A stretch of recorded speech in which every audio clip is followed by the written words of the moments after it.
confondre le frisson avec le fondement? Qui vous a dit que celui qui vous donne des papillons dans le ventre est celui qui va vous épouser? Script long, 20 minutes. Choc. Mesdames, asseyez-vous. On va parler vrai, pas avec des illusions. Vous rêvez toutes de mariage, de bagues, de sécurité, d'un foyer. Mais quand vient le moment de choisir un homme, vous allez chercher quoi? Le frisson, l'adrénaline, l'homme qui vous fait trembler. Mais qui vous a dit que celui qui vous fait trembler va vous épouser? Chèque 2. Mise en situation. Femme invitée. Moi, je veux me marier, mais pas avec un homme ennuyeux. Il faut que je ressente quelque chose de fort. Je veux vibrer avec mon futur mari.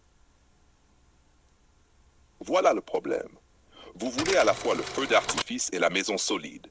Mais le feu d'artifice, ça explose une fois, ça éblouit, et puis ça disparaît. La maison, elle, tient face aux tempêtes. Alors je te repose la question. Veux-tu un feu d'artifice ou une maison? Mais pourquoi je ne pourrais pas avoir les deux? Parce que le marché ne fonctionne pas comme ça. Les hommes qui donnent du frisson ne sont pas programmés pour la stabilité. Exemple 3. Exemple concret. Exemple 1. Le bad boy. Il est excitant, séduisant, rebelle. Tu vibres. Mais ce type n'a jamais prévu de se marier. Il consomme les femmes. Tu seras une histoire de plus, pas une épouse. Exemple 2. L'homme stable, jugé ennuyeux. Il a un plan, il prévoit, il protège, il investit. Pas de drame, pas de montagne russe, pas de film hollywoodien. Mais c'est celui qui achète la maison, signe l'assurance, met une bague. Exemple 3. Le contraste cruel. Beaucoup de femmes restent 4, 5, 7 ans avec un homme à frisson. Pas de mariage, pas d'avenir. Puis elles voient ce même homme épouser une autre femme en 6 mois. Pourquoi? Parce qu'il a trouvé celle qu'il jugeait épouse dès le départ. 4. Analyse sociologique et psychologique. Biologie évolutive. Les femmes sont attirées par l'excitation, statut, adrénaline, danger. Mais ces hommes ont une faible probabilité de s'engager.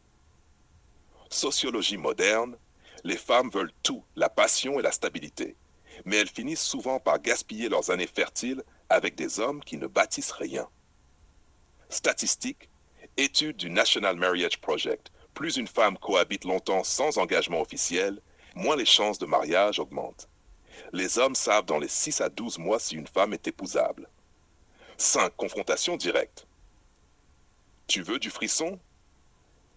Très bien, mais accepte le prix. Le prix, c'est les cicatrices, les années perdues, les regrets. Tu veux du mariage? Alors cherche la stabilité. Mais arrête de te plaindre que c'est ennuyeux. La stabilité n'est pas ennuyeuse, elle est protectrice. F. Mais moi, je veux un homme qui soit à la fois excitant et stable. Ça n'existe pas à grande échelle. Tu crois à une illusion hollywoodienne. Dans la vraie vie, tu dois choisir le frisson temporaire ou le fondement durable. Kestis, Kevin Samuel. Si tu étais vraiment la femme de sa vie, pourquoi après 4 ans il n'a toujours rien fait? Tu crois qu'un homme qui veut une Ferrari attend 4 ans avant de signer le contrat? Alors pourquoi crois-tu qu'il attendrait 4 ans pour mettre une bague? Tu veux être une colocataire romantique ou une épouse légitime? 7. Conclusion sombre et punchline. Mesdames, écoutez bien, le frisson vous vide, le fondement vous élève. Celui qui vous fait vibrer ne vous épousera pas. Celui qui veut vous épouser, c'est souvent celui que vous jugez trop calme. Alors choisissez. Voulez-vous un homme qui vous fait rêver ou un homme qui vous enterre avec son nom sur votre pierre tombale parce qu'il est resté jusqu'au bout? Clôture.